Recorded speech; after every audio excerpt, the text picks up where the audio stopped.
Okay, awesome. Nice to have like some people here. This is a hands-on workshop, right? So, get your laptops out.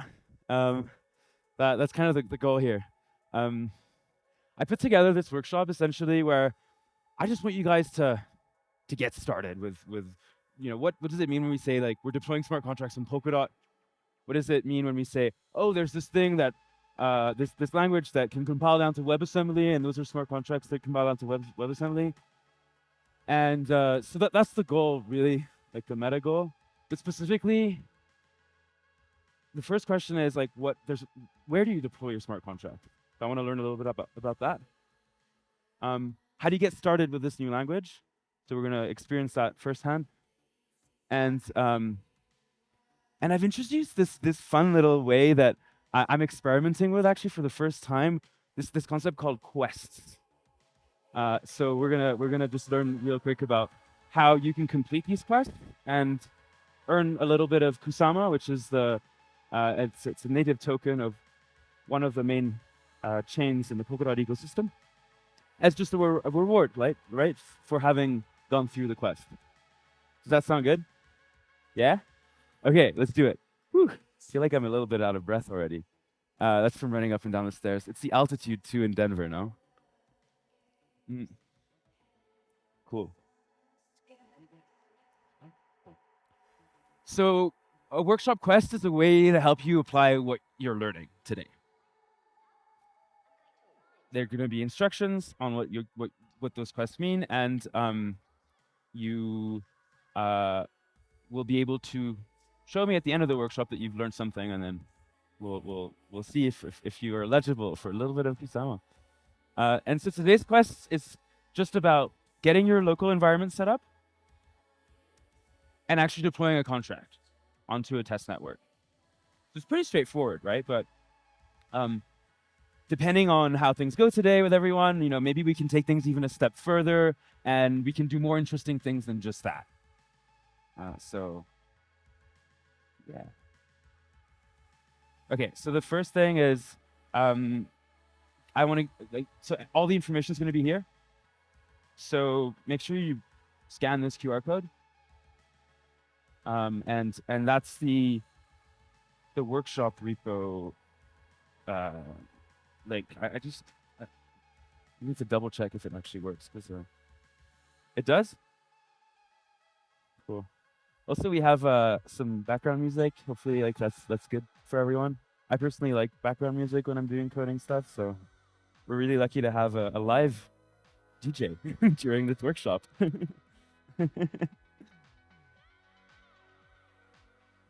So I'm double checking that it works for myself and see what you guys see.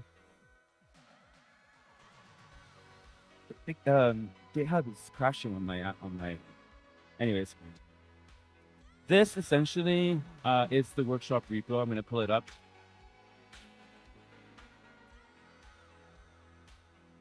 Yeah, contracts workshop. You should get to this. So does everyone see this? And in this repo, there's the link to my workshop slides. So that's maybe nice to have up in your browsers while you're following along. And there's some setting up your environment instructions. Everyone see that?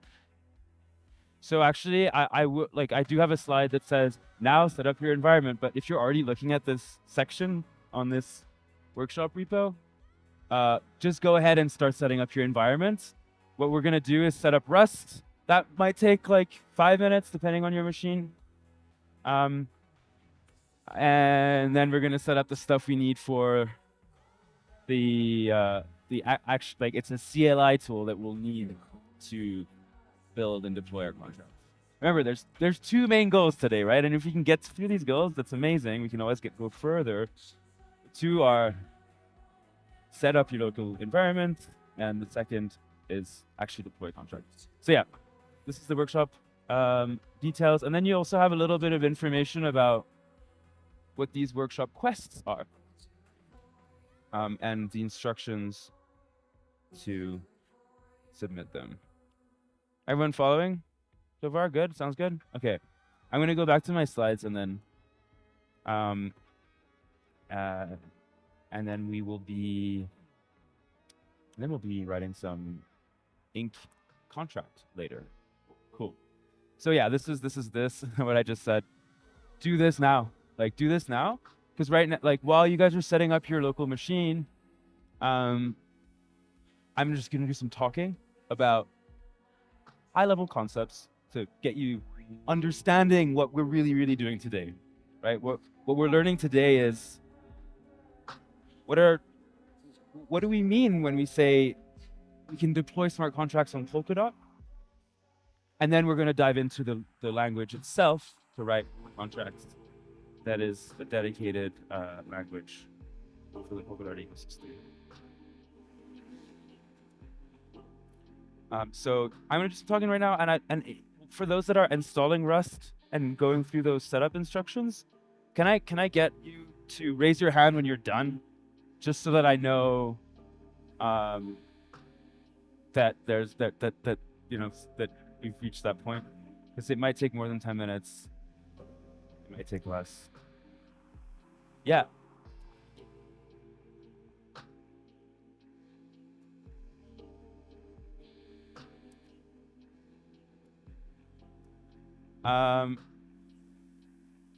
In step 2, is there a mistake there? Let's see.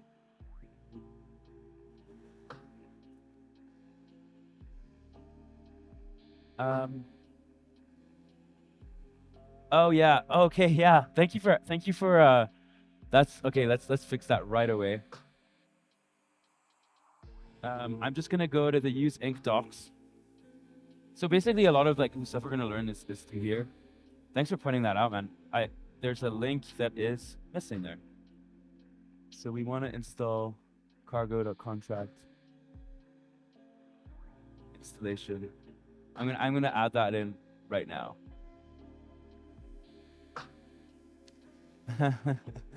Check. Yeah, that's so done.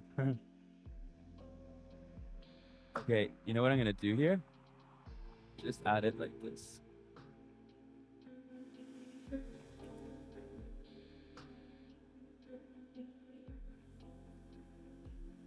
Okay, if you refresh that README, you should have a clickable link there. That's fixed. Install cargo contract. That work for everyone?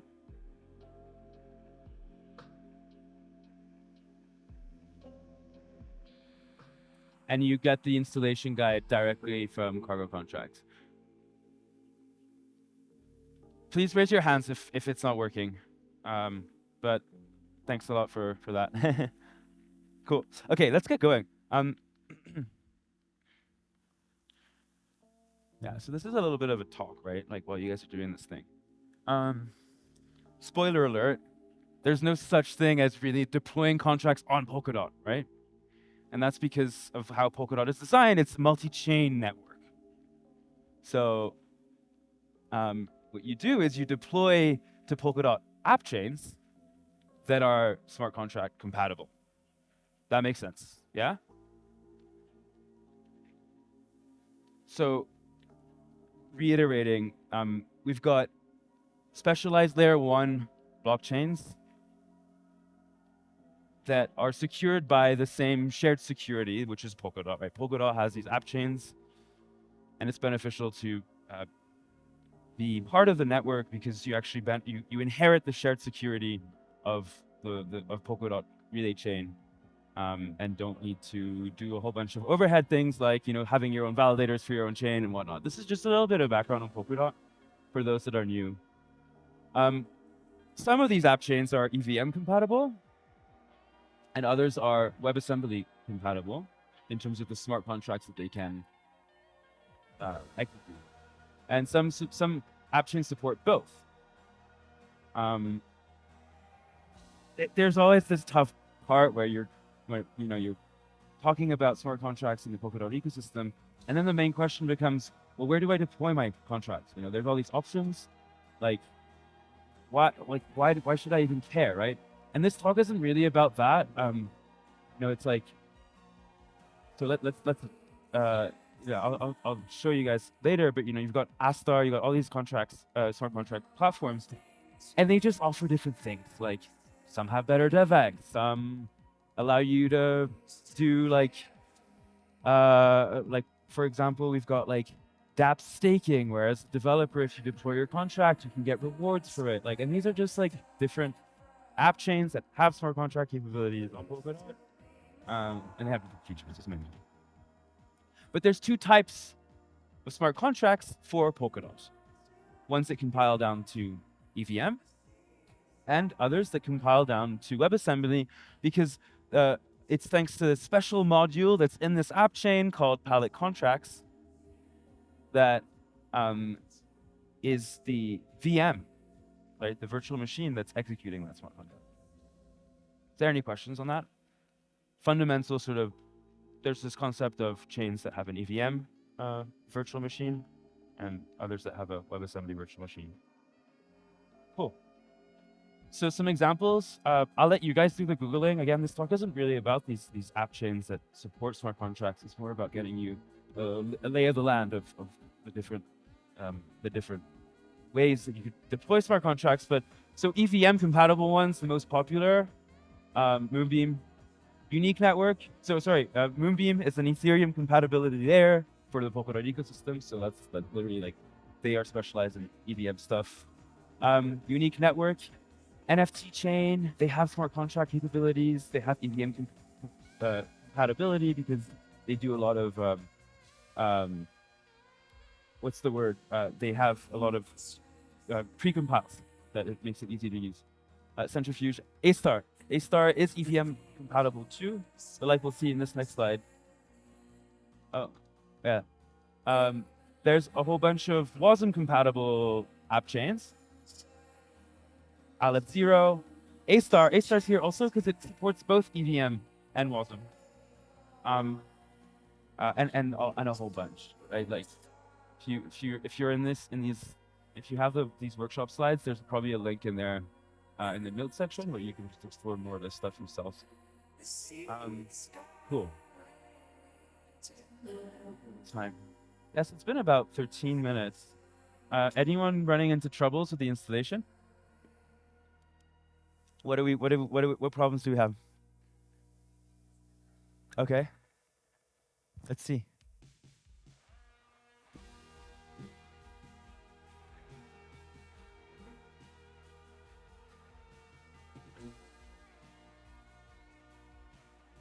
Oh, okay, because you need to add it to your path.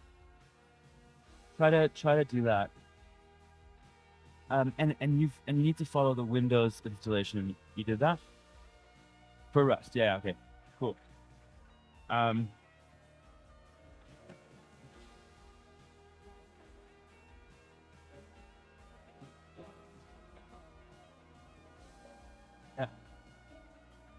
Yeah, you need all that. Yeah. Try with Brew. Okay. Okay. That's you can try and install dLint, right? Go up a bit. Yeah, let's see that. Oh, but you want just go back to the main command. Yeah, so just do yeah, OpenSSL is what you need. Yeah, so there's somebody just having some trouble with like the installation steps for Cargo. I'm just gonna share it for the rest. And you need to install dLint, which is just a requirement as part of installing Cargo contract. Oh. Damn. Is there anyone else having issues that I can maybe help with? You're all good. So we have one person here that wait. Can you confirm you've installed Rust and Cargo contract? Awesome. Okay, cool. Yeah, you too. Good. Okay, cool. That's awesome. There's 2 people. Anyone else having? Anyone else need a hand or something? No. Okay. Okay. Yeah. I'll just finish these slides real quick. So what we learned, right, is there's different options you can deploy to. and they all have their different features. Some of them, sorry guys. Some of them support WebAssembly smart contracts. Some of them EVM. Paying for gas, right? Each app chain has their own native token. It's also something to consider as a developer, like where do I want to deploy? Well, I don't know, I have a big bag of Astar tokens, maybe I deploy there. But again, there's advantages like that I'm not going into now, so just like kind of do your own research. Question is like, why would I choose one chain over the other? This workshop isn't about that, but it's important to note this because today we're going to actually deploy on a testnet, so we're going to need the testnet tokens of that chain. This is what anyone know the answer to this question? So how can I tell if a chain is smart contract compatible? We just learned something, right? That some have an EVM module that can execute EVM contracts, and other can execute WebAssembly smart. So how do I know how that chain, if that chain can support Antoine? Yeah, well, yeah, basically. Yeah, like you need to like have a way to see what that chain, like what modules that chain has, right? So if you go to the block explorer on Subscan, for example, and you go to this section says it's tools and then runtime modules, you'll see a list of the modules that are in that app chain. These are blockchains that are built with the Polkadot SDK, and it's very much like modular. How to say, like these are modules. The app chain logic of each app chain has its own set of modules, and you can see here that it has the contracts module. So that's how you know. That's like by looking at the app chain's runtime.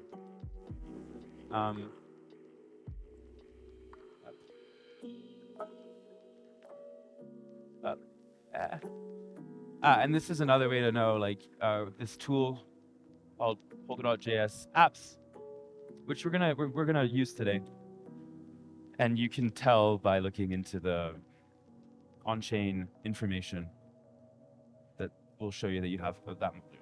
Okay, so let's go into checking if everything's working. So okay, this is Squink. It's the Ink's little mascot. So say hi to Squink, everybody. Squink is gonna help us today write some contracts.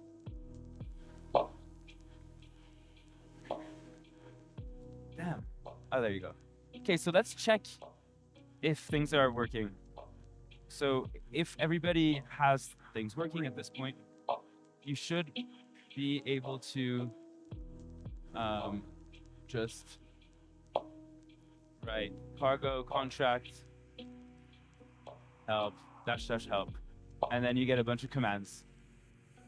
Everyone has that working? Yeah? 3. Cool. So you've unblocked yourself.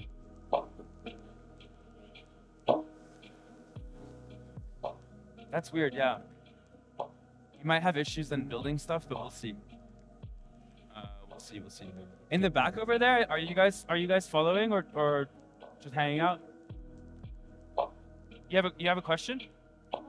Okay, no, you're just doing your own thing. Okay. So there's like this 3 or 4 of us. Okay, sweet. So what we're gonna do, I'm gonna just sit here because it's easier. Up. Okay. So let's explore these commands, right? What does cargo contract really offer us? And what I've got up here, by the way, because one of the quests is, if you submit a PR to this repo. So I just have a clone of this repo, and I'm just working out of here, but feel free to create your own directory where you want to work out of. Just bear in mind that you'd want to submit a PR to this repo to submit your request, so it's up to you. But okay, so I'm just gonna make a new folder in this, and I'm gonna call it whatever, contracts workflow.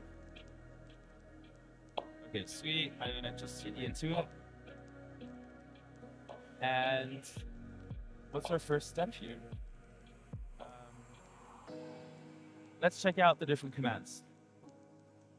So the commands that we're going to use are new. New is going to allow us to create a new contract. And it's going to put some boilerplate. And it's going to be a very simple contract. It does one thing. It flips a Boolean value. So neat command, right? We can do cargo, contract, new, name of the contract, and it will create your Rust package, really, which will be where we're going to be working out of, right? I just want to note out the other command that we're going to be using is build. Build will actually compile down this Rust code into WebAssembly. We're going to have then a WebAssembly artifact and then be able to drag and drop it into to upload our contract. Cargo check is useful because it actually checks the code that it'll just run a compilation check without actually producing a wasm binary. So it's just like a check. So we're going to be using those three. So first step, let's go back to this workshop. Right, so this is the quest, right? We're going to build a contract with a custom event, get testnet tokens, deploy to testnet. How are we doing with time? Yeah, okay, we should be good.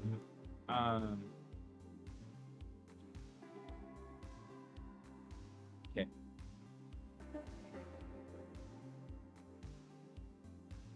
Let's do these 3 steps. Create a new contract, check that it builds, build it. This should really take not long, right? This should be done pretty fast. So I'm gonna do my cargo. Is that big enough? Yeah, it's probably cargo contract new, and I'm gonna call it, Sasha, or I'll call it workshop contract. Oh, yeah, okay. So first thing, so you cannot put alphanumeric characters or underscores in the contract name, and I think that's that there's a valid reason for that. We'll be able to check it out immediately. So I created a directory inside this workshop repo, but you could literally just make your own directory anywhere in your system. Yeah, we're just gonna be like isolated in this directory. There's gonna be a dedicated Rust workshop after this, but I just want to check in the crowd, like everyone has questions on setting up your VS Code, like for Rust. So what I recommend is you put in Rust syntax setup. Yeah, you want to have like a syntax highlighter for Rust, and also, what's the cargo one? Yes, Tommel. Yeah, thank you. Yeah, even better, Tommel. That's what I have too here. Okay, sweet. So I've created so let's look at this now that we've got this structure here. Okay. So you see that what cargo contract new did is it's created this boilerplate contract code, and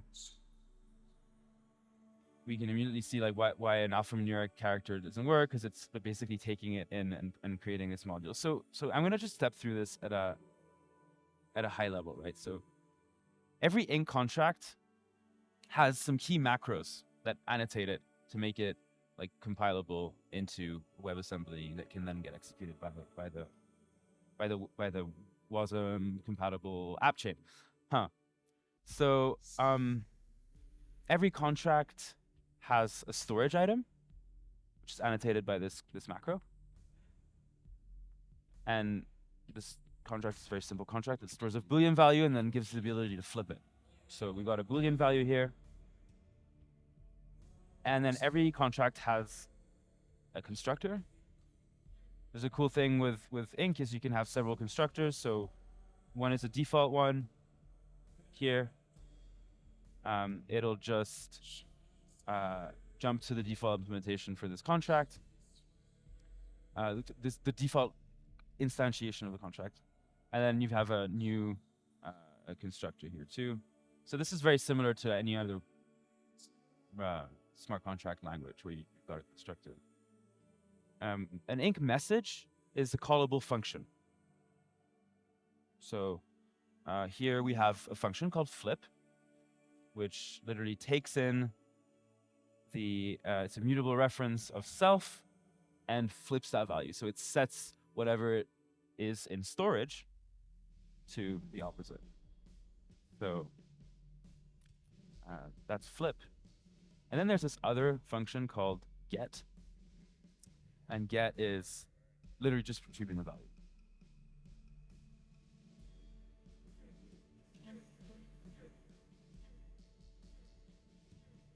Yes. So this get message doesn't incur any gas cost. Yeah. I guess, yeah, if it was doing, it's literally just going to the storage item and reading it, yeah. So any questions on that, right? Every contract has a way to store value, a way to instantiate the contract, so a constructor, and a way to manipulate the value, right? So a callable function that then can manipulate a value. This is the same message. And now look, going down, you'll see that there's a bunch of tests that are also generated, right? So we just kind of dove in, right? And I've skipped over a lot of like, why, what makes Ink special and all that stuff, but feel free to ask questions as I go along. But one of the cool things about Ink is that it's really sticking as closely as possible to forcing developers to write pure Rust, right? You're not going to find that many crazy macros that like abstract so much stuff that it doesn't really look like you're writing Rust code anymore, which is a nice part of this language. It's a nice feature. And by extension, it also inherits all of the things that come with Rust. So we're looking at this testing block here. If I run cargo test, so I'm going to cd into this workshop contract. Just clear that so you can see. So I'm in the workshop contract, and if I just run cargo test, it'll actually run these tests for my contract. These are unit tests that you annotate using this Ink macro, but again, it's vanilla Rust, which is kind of nice. So let's see.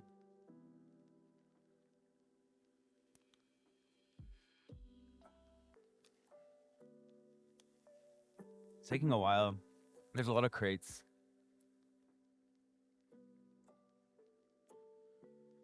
Boom, boom, boom. And once you run this once, it doesn't take this long to do. Do you have any questions? Oh.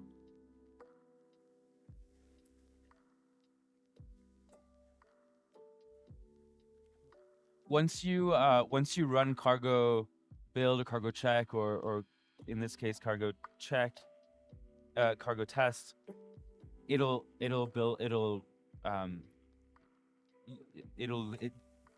compile them locally on your machine, so that when you recompile, they're already there locally. Yeah.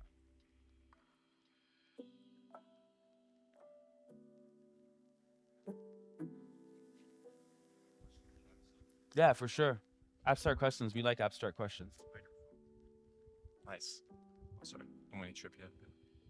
I was just wondering generally, so like in the cases like worrying about gas fees and stuff, if you had a bunch of smart contracts that all, or if you had one type of smart contract that was called multiple times within the scope of another smart contract, is there ever a case just generally where you might cache some of the computational information at a lower level so you don't have to repeat it as much and it checks across an array of those lower level smart contracts at the higher level? Is that something that people do? Yeah.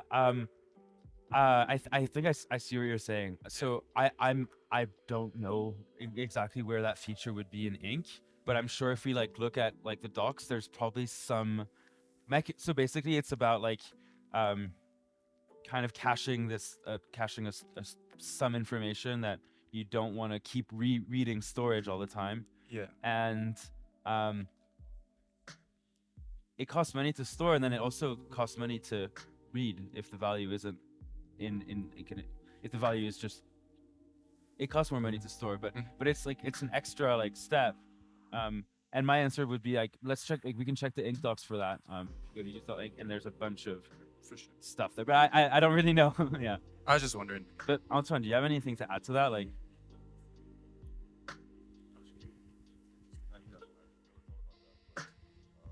I think it just costs more money to store than to read. So if you're trying to like store it.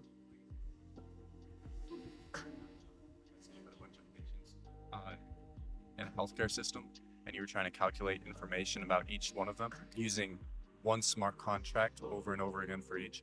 If there was like repetitive information, if you cache some of it within the scope of that higher order function, so that you don't have to, because if you already have to store it because you're trying to compile all of it, maybe in that case it would be cheaper just to reread some of it in a cache. But it was just a random idea while this was installing, so we can move on. yeah. Also, I have Rust Analyzer, but it's always messing up. It needs a workspace. I'm turning it off. Okay, cool. Let's get back to this. So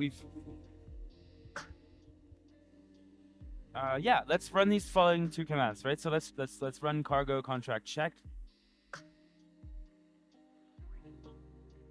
So running cargo contract. Oh yeah. So by the way, yeah, the test ran.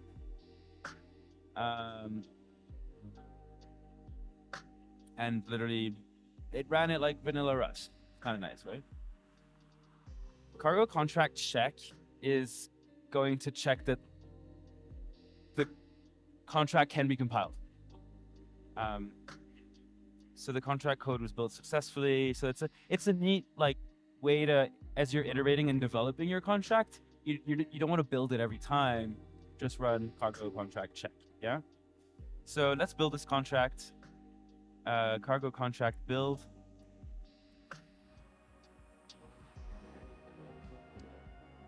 And while it builds, let's head over to the next slide here of the workshop, and let's do these steps. So we're gonna actually deploy this contract on a test network. The first thing we'll need is to actually have a wallet that we could use in our browser, and then get put test tokens in there. So follow these steps.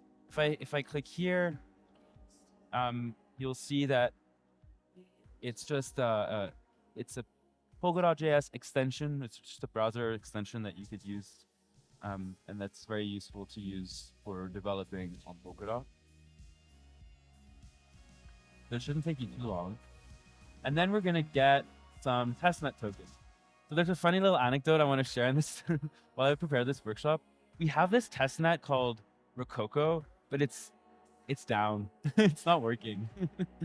So I tried to quickly adapt, and so we're gonna use another testnet called AlephZero. Can I just get people following like to raise their hands once they're done installing your DevNet DevNet wallet, just so I know not to jump ahead too much here.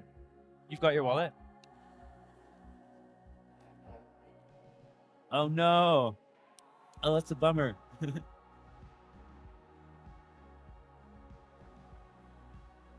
Yeah. Do you have get the Chrome extension so you have it. Yeah. And then what we're gonna do is go here, so ignore this get rocks. We're gonna go to AlephZero testnet. Thank God for AlephZero. And then we're gonna put in our address here. So, boom. So once you have your browser extension wallet, it should look like this. Everyone, well, you don't have that now. Are you doing okay, man? Do you need a hand? Oh yeah, because Windows, yeah, it's almost there. Cool. Getting there. Nice. Okay, so I'm gonna proceed just for the sake of time. So copy your testnet address, do the captcha. Yay, bicycles. Buses. Okay. And make it rain. Oh, I reached the daily quota. So I don't actually need these on my wallet. I already have some.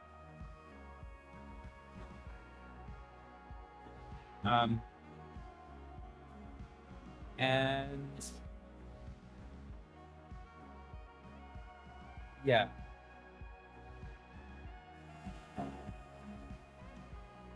So is this link in the workshop? It should be. If it isn't, it will be in a second. This Block Explorer link? No, you got the faucet. Did you manage that? So you have tokens in your wallet? Sweet. No, I think, and so now I want you guys to head to this link. If you just refresh the workshop slides, you should have this link up now. But yeah, so if you click on it, you'll find the Block Explorer, and I'm just gonna have that up while we proceed. I'll just have it in handy so I can switch back to it. But okay, what we're gonna do now is head to this UI, so the contracts UI. The contracts UI is just like a nice dev tool to upload and instantiate new contracts, and it's sweet because you can specify which test network you want to put things on. You want to deploy your contract to. So if you scroll down here, test networks, there's a bunch. Rococo's down for some reason. It's just not working, unfortunately. But thank God we have AlephZero. So we're using AlephZero. So make sure that you're on AlephZero testnet. Am I jumping ahead too much here, or is that?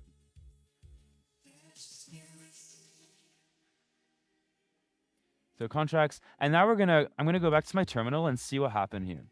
Okay, so while we were looking at that stuff, I had cargo contract build run in the background, and it's built my basic workshop contract. And what you will notice is that it's created 3 artifacts. So there's this .contract file that was created. There's a .wasm and there's a .json. What we're gonna want is to use this .contract this .contract artifact file really, and upload it on chain. That's the file that we're using.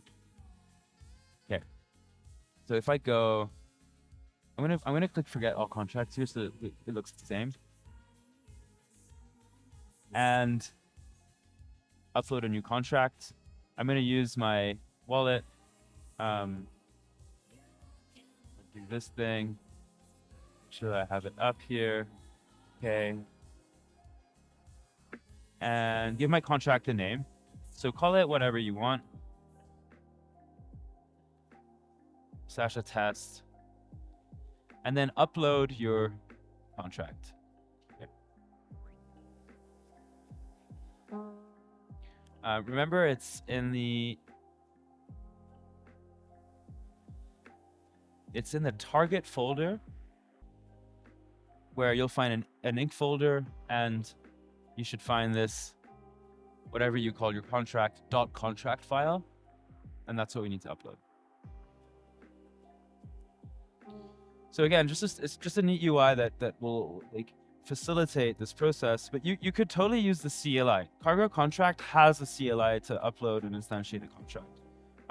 We're not going there right for this workshop, but we could try if you guys want to.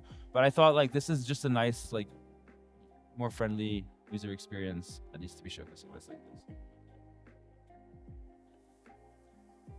Excuse me?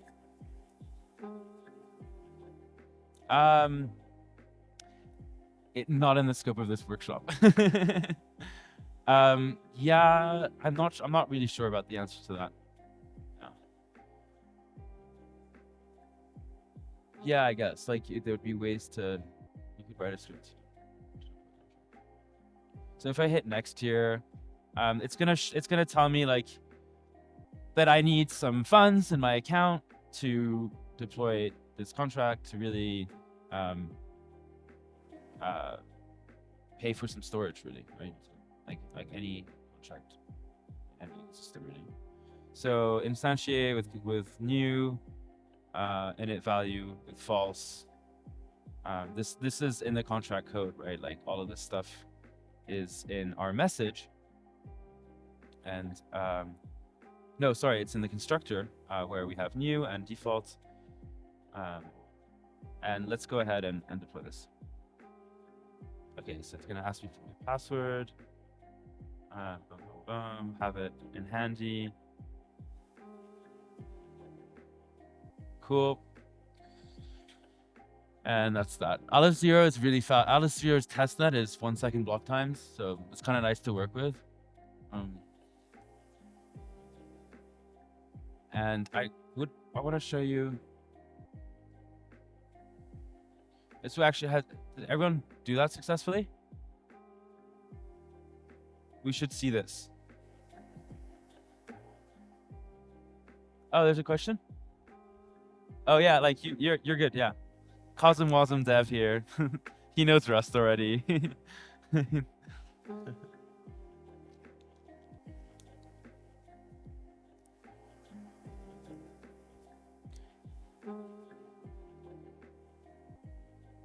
Yeah, so when you're tinkering around with ink development, it's nice to have a like the block explorer perhaps of your this guy here of your node. So maybe we can just take a quick look at this, right? This is a very common tool in the Polkadot developer ecosystem. It's a chain explorer, so it contains all sorts of things like you can check. For example, in the beginning of this workshop, the question was, how do you know if there is a if a chain has smart contract functionality? Well, if I go to developer here and I go to chain state, I can see all the modules that are in this blockchain. I'm just checking it. And so AlephZero is a custom substrate standalone chain. So it has a bunch of different modules. But if I scroll down and I look for contracts, yep, here it is. I can tell that it has the contracts module, which means that it's WASM and ink compatible, right? And that's what allows us to do this, which is execute smart contracts on the chain. Any questions on that? So yeah, so having this up is a handy tool, and you can see your accounts. Here, look, for example, my DevNet wallet here has my balance, and if I wanted to send some testnet tokens to another account, doing some fancier testing, then I can do that. So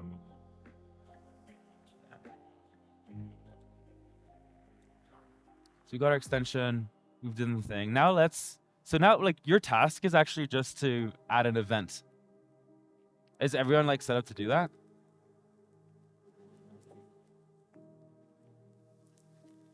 Yeah, let's so we're here right now, yeah. So an event, like every smart contract can emit an event when something happens. So for example, you're like you call a publicly callable function and you want to let an indexer know that thing happened. Like events are a useful thing in smart contract development in general, right? It's a feature of all smart contract languages because it's a useful thing to do, where if you call something on chain, then you notify and emit an event. So actually we could see what events look like by going to Network Explorer, and these are all the events that are happening on chain. Contract called, like, but events also include things from other modules, like oh, actually, it's so weird. It's almost like they're filtered just for contracts in this one. But anyway, so our task right now is to create an event. So if I go back to my contract code,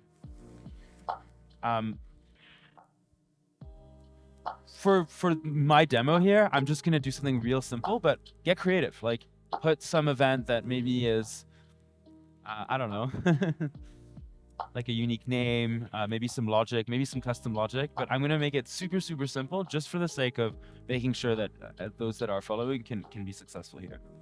So the first thing is we're gonna create a struct that will have the details of like it'll just contain the data types in our event. So that's the very first thing we'll need to do. So inc comes with this macro called event, so you're gonna have to annotate that struct with inc event. And I'm gonna go ahead and say pub struct flipped, because that's the name that I'm gonna just, it's not very original, but give it a try. And then it's gonna just keep the state, right? And it's just a boolean, because that's what we have in storage. But you can get fancier. You can, maybe emit an event about the account that called that that function or something like that. But this is just basic structure where, okay, inc event over the data type, and then let's actually emit that event.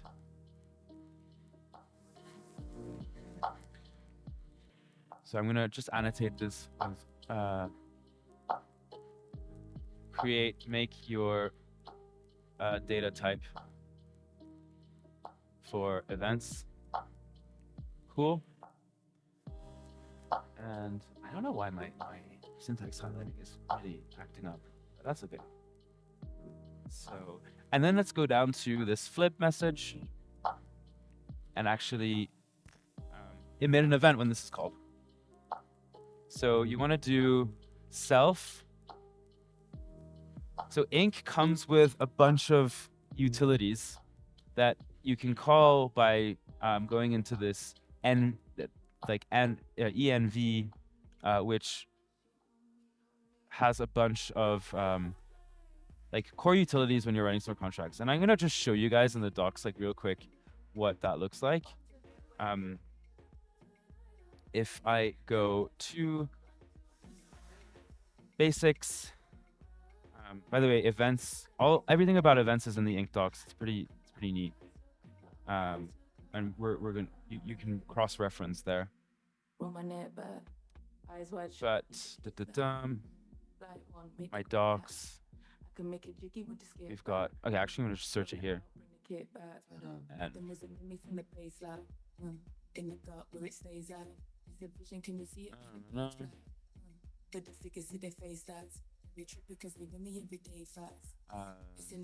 oh yeah, sorry, macros and that's perfect. If I go to the macros docs, it literally has all of the different macros that you'll expect to see in a smart contract, and a lot of helper tools and stuff like that. So just I hope that after this workshop you kind of go deeper and check this out yourself. Inc topic, we're gonna use that now, right? So in an event, you want to specify a topic which will tell the chain that this data type needs to also be part of the metadata, and when an event is emitted, that will show up. So off of this tangent here, let's go back to this. So blah blah blah. Oh yeah, it dot emit event, and then we go the name of our event, which is flipped, and what should we call it? State self dot value. So that will emit our event flipped, which has just one Boolean value. And let's check if this compiles. So I'm just gonna also annotate this added event to indicate that the state is flipped.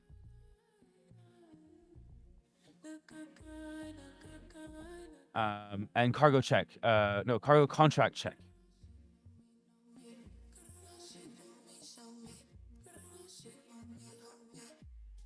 Cool. So that actually compiles. And now if I go and actually,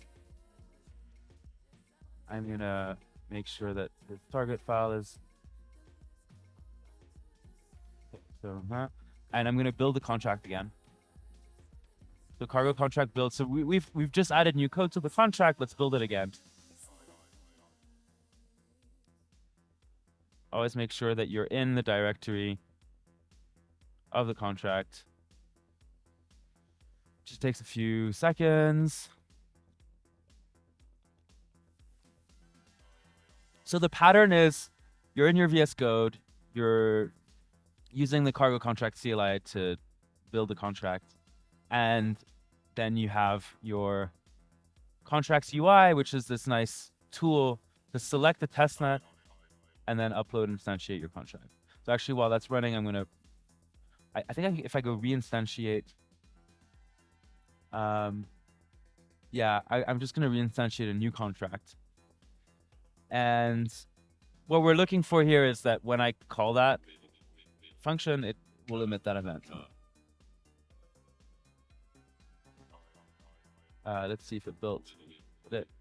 Yay. Yeah, it did, totally. That's good. Let's go release. Where'd it go? Oh. Cargo contract, target, inc, and then this guy here. Always the contract file. Next. Instantiate it. Okay. Yes. Sign that transaction. And now let me call flip. And this UI is neat because you can also see the event that will happen just in the bottom right corner. So if I call this, it should emit event. Oh no, I don't want to call it with, do I want to call it with social? Oh no, I want to, yeah, there you go. So I'm selecting the account that has testnet tokens, calling the contract. And I expect to see, yes, I can see my contract events. Has everyone actually, people that are following managed to make their own custom event? Yeah, pretty simple, no? Do we want to do anything further while we have time still? Like, any questions? Yeah.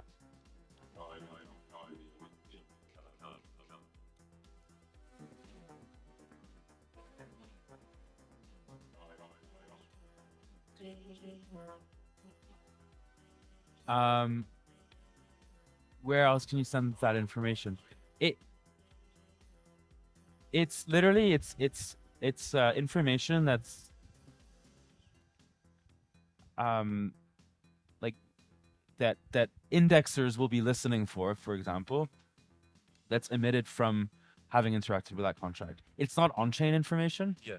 It's information that is expressed outside of the node to the outside world. So there's no like gas fee associated? No. Okay. Okay. Yeah. And for example, like if you're an NFT, if you're writing an NFT smart contract, it's very useful to have an event that says minted, for example, because then you can have UIs that interpret that information, and whatever. Like you have a UI that says, oh, there was just like an NFT that's been minted, transferred to, then a new price was set, and so indexers index events because it's very useful information to have when you're writing user interface. Is there another question? Thank you. Yeah, sweet. No, but that's a good question for sure.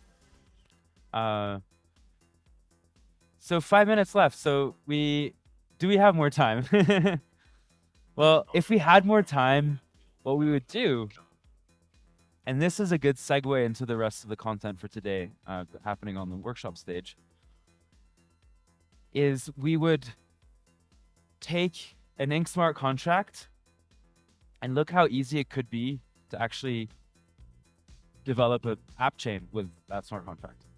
And so one of the nice things with Ink is that it's all Rust, but the other advantage is you can write contracts that interact with app chains that are written with the Polkadot SDK, which is a cool feature. We didn't talk about this today.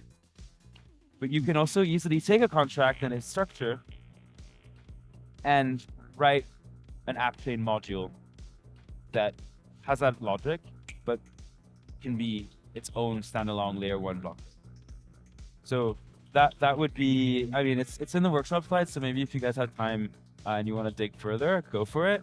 But essentially, we talk about maybe what the limitations are for smart contracts and why we might want to have our own app chain. And we would then, quest 2 would be to do exactly that. So I hope maybe like that kind of piqued your interest a little bit. Maybe do that. And yeah, all of the slides are here. And to end, I just want to go over that, like we installed our, we set up ink on our machine, set up cargo contract, be able to write ink smart contracts on our machine. We barely touched the surface on like the different things that you can do with ink. But go to the docs. Go check out what the tools are that are out there for you to continue, right? There's a list of these tools that I put here together. And someone in the beginning asked about front-end development.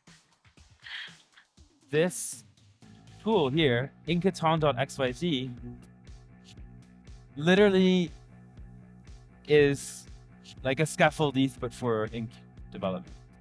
And what the author of this project enabled is that you can actually, I think I'm connected right now. So if I go to my wallet, I have some testnet tokens. This is already also using AlephZero's blockchain. And I've forked this with repo, and I have exactly the same front end that I can start hacking out of front end around an XMart contract. So I really hope that, you can go further from what we've learned.